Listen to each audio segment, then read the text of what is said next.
Terima kasih. Assalamualaikum warahmatullahi wabarakatuh. Bapak Desa, Pak Camat, Pendamping Desa, Bapak teman-teman anggota BPT, Pak Kepala Dusun, dan seluruhnya. Terima kasih Pak Wasti. Kami BPD memang sudah diamankan oleh undang-undang sebagai partner ya mitra kerja kepala desa. Tapi kami senantiasa menempatkan diri sebagai mitra yang kritis. Jika ada hal-hal yang perlu kami kritisi, maka kami akan kritisi. Jika ada yang perlu kami koreksi, kami akan koreksi. Bahkan jika perlu lebih dari itu akan kami lakukan. Ini semata-mata dalam rangka melakukan fungsi pengawasan. Karena negara menggelontorkan dana begitu besar ke desa, kalau tidak diawasi dengan baik, maka seluruh pejabat kepala desa itu akan diringkus ke penjara. Dan dalam posisi itulah BPD terus melakukan koreksi ya secara baik, maksimal. Baik, menarik Pak Kepala Dusun tadi terkesan untuk postur anggaran tahun 2020, 2019, 2020, 2021 sampai tahun 2022 Ketapang itu sebagai putra mahkota. Terkesan seperti itu ya, karena selalu menjadi skala prioritas. Nah ini saya mohon kepada Pak Sekdes, sayang sekali Pak Sekdes kemana-mana ini. Untuk tahun anggaran 2019, 2020, 2021 mungkin kami paham, karena situasi kita memang dihadapkan pada dua situasi bencana, yaitu gempa bumi dan COVID. Nah untuk tahun 2022 kita sarankan memang pemerintah desa agar benar-benar menentukan skala prioritas dengan benar-benar penentuan skala prioritas supaya tidak terkesan sebagaimana yang disampaikan oleh Kadus seimbang. Kita ini membangun bukan karena keinginan, bukan karena angan-angan.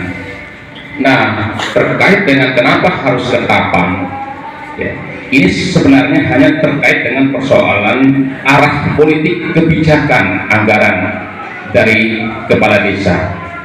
Ini terkait dengan arah politik kebijakan anggaran. Nah, disinilah pentingnya seorang kepala desa itu hadir dalam setiap musdes, musrenbangkes untuk menyampaikan kepada para peserta kenapa Ketapang itu kita prioritaskan. Ini loh yang ingin kita tuju ke depan.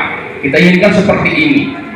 Di sini fungsinya seorang kepala desa itu menjelaskan kepada rakyat supaya dia tidak dituding menganak-maskan satu tempat saja. Karena ini menyangkut politik anggaran, kebijakan anggaran.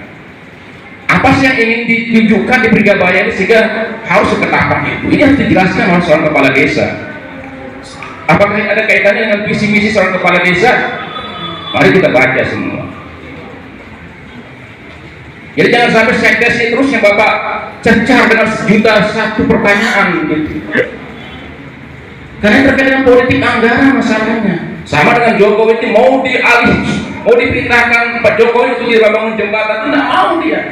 Karena dia politik anggaran tujuannya itu adalah ingin menghubungkan negara ini dari pulau kepulauan ini minimal selama 10 tahun itu ini ingin dituju oleh negara Republik Indonesia ini. Nah begitu pula dengan di desa ini, mau apa kita di Brigabaya ini ke depan? Kalau tadi terkait dengan sustainable, ini kan sudah kita bahas kemarin, kenapa kita dukung Ketapang itu dengan catatan sekali lagi betul-betul pengelolaannya itu dengan tetap menjaga ya, bahkan kemarin kita sudah rapat dengan pendapat. Sayang sampai hari ini belum dituangkan dalam bentuk peraturan desa terkait dengan pengelolaan Ketapang menyangkut miras itu. Itu catatan penting kita. Kenapa? Karena kita sudah masuk dalam klasifikasi desa mandiri.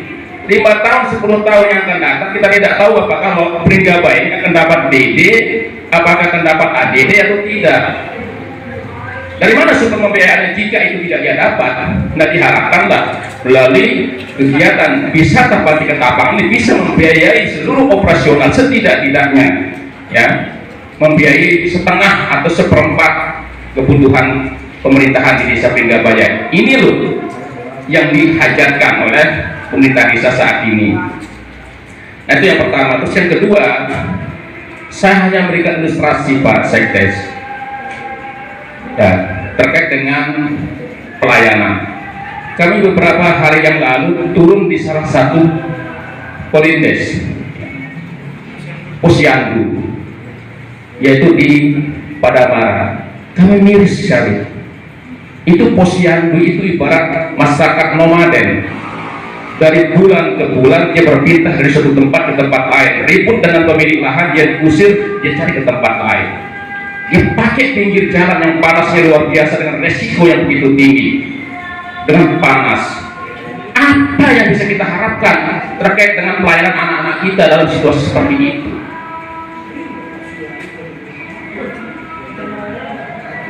Tapi ini tidak pernah ada yang perhatikan. Ini baru satu yang kami kunjungi. Kita miris melihatnya, loh, kenapa di sini? Kita diusir karena persoalan di tempat sebelumnya. Selalu berpindah. BPD akan menuruni hampir semua posyandu akan kami turuni. Kami ingin melihat seperti apa kondisi realnya. Kan hampir setiap tahun selalu ada anggaran untuk posyandu, entah meja, entah ini, entah itu. Tapi jangan sampai meja yang dibuat 100 tahun yang silam itu juga kita temukan tahun ini. Oke, itu bahasa sekdes. Nah, berikutnya terkait dengan satu lagi, khusus untuk pemekaran dusun. Pada saat kami rakor dengan Pak Bupati Forum PPD Lombok Timur, pesan terakhir Bupati waktu itu kepada kami, kepada saya khususnya selaku Ketua Forum PPD Lombok Timur, akan menyampaikan kepada seluruh kepala desa di Lombok Timur, mohon Pak Yuda selaku Ketua Forum PPD Lombok Timur, untuk saat ini kalau ada yang mau memekarkan dusun, hentikan dulu. Yang sudah kita mekarkan ini saja sudah bingung kita 1000 kali untuk mencarikan dari mana menggaji mereka. Makanya 1 tahun kemarin ini mana ada yang digaji dusun yang mekar itu. 1 tahun tidak bisa dialokasikan anggarannya. Tapi di sini muncul lagi pertanyaannya, apakah pemekaran dusun ini adalah hasil musdus? Tadi disampaikan dalam situasi defisit anggaran Lombok Timur yang ada saja sekarang ini kan sudah ketat di pemerintah desa untuk mendanainya, mau menambah lagi memekarkan dusun. Nah, apa ini tidak pemborosan? Di satu sisi kita pusing mengalokasikan anggaran yang minim ini, tapi di sisi lain kita menambah pos-pos anggaran untuk dibiayai oleh dana yang sudah kita katakan sangat terbatas ini. Bagaimana logika berpikir kita? Cobalah, berarti kita berpolemik dalam hal ini supaya dana yang sedikit ini betul-betul terarah, diperuntukkan untuk kemasyarakatan. Mari kita manage anggaran ini. Nah, berikut terkait dengan satu hal lagi, Pak Sekdes. Kebetulan juga ini juga dipesan sama Bunda PAUD Lombok Timur, karena saya juga hadir diundang di pendopo waktu itu. Ada penekanan terkait dengan PAUD holistik. Setidak-tidaknya satu desa itu ada satu PAUD holistik yang mendapat skala prioritas oleh desa untuk pengalokasian anggarannya. Termasuk waktu itu juga saya pertanyakan ke Pak Sekdes terkait dengan TK Dharma Wanita kita. Memang benar Pak Badar, dulu kita tidak setuju kalau dia diberikan anggaran. Memang tidak boleh dia diberikan bantuan TK Dharma Wanita Kecamatan, padahal bukan milik pemerintah desa Pegabaya. Tidak boleh dia kita berikan anggaran karena itu adalah punyanya kecamatan. Nah, jangan diambil lagi itu yang TK Dharma Wanita itu, memang tidak boleh. Hanya kemarin yang jadi persoalan itu adalah mana yang dimaksud dengan TK desa dan PAUD desa. Ini masih multi tafsir kemarin itu. Dari PMD menjelaskan bahwa semua PAUD, semua TK yang ada di desa itu adalah PAUD desa. Tapi di sisi lain mengatakan tidak, hanya PAUD atau TK yang dibangun langsung oleh pemerintah desa melalui dana desa, itulah PAUD desa yang harus dan wajib didanai oleh pemerintah desa. Ini ada dua, makanya kemarin kita minta Pak Sekwan, Pak Sekdis PND, mantan camat kita dulu, tolong supaya dibuatkan definisi supaya tidak boleh ditafsir terkait dengan PAUD atau TK desa itu. Ya, karena kalau semua PAUD yang ada di desa adalah PAUD desa dan dia harus didanai juga dari desa, maka tambah berat lagi beban pemerintah desa, karena sudah terlalu banyak titipan-titipan pembiayaan yang baik dari kabupaten maupun dari provinsi. Nah, terakhir kita mohon, karena ini masih rencana, ini Pak Kadus, coba diperhatikan. Ini kan pemerintah desa kan sedang bermimpi hari ini untuk tahun 2022 itu akan membangun, akan mengerjakan semua item ini, mimpinya. Berapa dana yang dibutuhkan untuk bisa terlaksananya semua kegiatan ini? Itu 6.417.952.940, 6,5 M diperlukan untuk bisa terselenggara semua kegiatan ini. Persoalannya kemudian adalah mana dia uang yang 6,5 miliar ini? Sementara kita belum ada ketentuan. DD kita tahun 2022 kita dapat berapa? ADD kita juga tahun 2022 kita dapat berapa?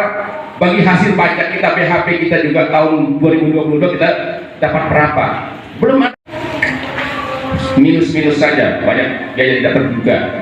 Nah, oleh karena itu Pak Sekdes, saran kami dari BPD terhadap tim perumus, ya, walaupun kita masih sekedar bermimpi, mari kita pakai pagu anggaran tahun 2021 untuk sementara dulu itu pakai, lalu tentukan skala prioritas yang benar-benar masuk prioritas. Ya, misalnya total anggaran tahun 2021 kemarin hanya 4 miliar misalnya, itu saja dulu, turunkan ini semua. Ya, mana yang prioritas itu terkait dengan Ketapang masih bisa kita diskusikan, ini masih debatable. Ya, kalau memang Pak Kadus merasa Ketapang ini tidak potensi untuk menguntungkan, menyambung hidup kita di Pringgabaya ini, masih bisa kita perdebatkan ini, masih bisa kita tinjau kembali. Tapi kalau Pak Kadus yakin bahwa Ketapang ini kalau dibangun dengan bagus, dikelola dengan baik, dia bisa menghidupi bapak-bapak selaku kepala dusun 5 tahun yang akan datang, mari kita sama-sama kembangkan Ketapang ini dengan catatan harus dikelola dengan baik, ya, dengan tetap menjaga estetika, ya, dan sebagainya. Itu mungkin Pak Dirban, saya mohon kepada tim penyusun, ya, supaya dia tidak melebar ini, tolong diperciut saja. Kalau memang hanya 3-4 kegiatan fisik yang berdanai, itu saja, tapi itu adalah prioritas. Ya. Tentu istilah prioritas ini masing-masing akan menganggap itu prioritas di kampungnya, tapi kita lihat yang paling prioritas. Kalau itu tidak dikerjakan, masyarakat akan pingsan misalnya. Ya, itu dulu kita prioritaskan. Nah, itu namanya skala prioritas, mendesak, ya, dan segera untuk dilaksanakan. Itu mungkin saran kami. Sekali lagi Pak Wasdi, kami tetap menyadari bahwa kami adalah mitra kerja kepala desa, makanya kami tidak pernah menghambat program kepala desa sepanjang itu adalah untuk kepentingan masyarakat. Tapi kami juga harus kritis, karena tugas dan fungsi BPD adalah selaku kontrol, ya, pengawas terkait dengan berbagai kebijakan. Terima kasih Pak Sekdes, karena tadi dikatakan kalau lewat jam 12 tidak ada resiko, nah sekarang ternyata lewat. Kira sebentar, belum ditutup berarti bisa lewat ya. Berarti harus dipertanggungjawabkan. Makanya saya harus bicara sampai jam 12 dulu biar dia bisa masuk jam 12 supaya dia bertanggung jawab. Ya, pulang perginya kita.